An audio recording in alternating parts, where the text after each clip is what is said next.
દરેક દરેક મિત્રો હાર્દિક સ્વાગત છે માનવ આજે આપણો ટોપિક નથી ભક્તિ કેમ કરવી ભક્તિ ક્યારે કરવી મારે તમે જો ભક્તિ કહો મારે તમને ભક્તિ તો નાની ઉંમરથી ચાલુ કરવી જોઈએ જો તમે 13, 14 વર્ષ 15 વર્ષ 10 વર્ષ 12 વર્ષ 10-12 વર્ષની ભક્તિ કરો સૌથી સારામાં સારું રહેશે ભક્તિ સ્ટાર્ટ કરવા માટે કોઈ ઉંમર નથી હોતી બસ ભક્તિ કરવી જોઈએ ભક્તિ તમારે ગમે તે રીતે તમે પણ ભક્તિ કરી શકો છો ભક્તિ ચાલુ કરવી જોઈએ તમે શંકર ભગવાનને કરી શકો છો કૃષ્ણ ભગવાનને કરી શકો છો આ ભક્તિ કરવી જોઈએ જો તમારાથી ધાર્મિક ભક્તિ ના થઈ શકે તો જવાની કાળમાં ચોક્કસ ભક્તિ કરવી જોઈએ 15 પછી 16 પછી ભક્તિ સ્ટાર્ટ કરો સૌથી સારામાં સારું રહેશે મારી ભક્તિ કરવાની ચાલુ થઈ ત્યારે મારી ઉંમર 21 વર્ષની હતી ત્યારે હું ચાલુ કર્યું હતું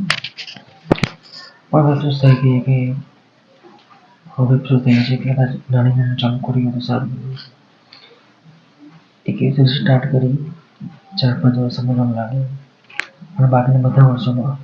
જલસા જ કરી છે તમારું મારું તમને બધું મારે એક જ વસ્તુ કહેવું છે કે આત્માનું જ્ઞાન લઈ લે આત્માનું જ્ઞાન લેતા અને સમજતા આ બધું કરતાં તમને 4 થી 5 વર્ષ જેવો સમય લાગી શકે છે એ પોતાની મહેનત પર આધાર રાખે છે 2 વર્ષ 3 વર્ષમાં સમજી શકાય એવું આ જ્ઞાન છે ઉત્તમ જ્ઞાન છે આત્માનું જ્ઞાન આગળ લીધા પછી ઘણી આડઅસર થતી નથી જેમ કે ડાયાબિટીસ કે બ્લડ કેન્સર કે પછી બીજી કોઈ બીમારી પણ થતી નથી આનાથી ફાયદો તમને એ થાય છે કે તમે સારી જિંદગી જીવી શકો છો સાંસારિક જીવનની સાથે સાથે આ કામ કરી શકાય છે સાંસારિક જીવન એક બાજુ ચાલતું રહેશે બધું ભક્તિ પણ ચાલતી રહેશે ભક્તિ ચાલતું રહેશે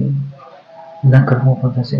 પણ તમને કોઈ અસર નહીં થાય બરાબર તમે પાપ પુણ્યના કર્મોથી છૂટી શકો છો મોક્ષ માટે તમે આગળ વધી શકો છો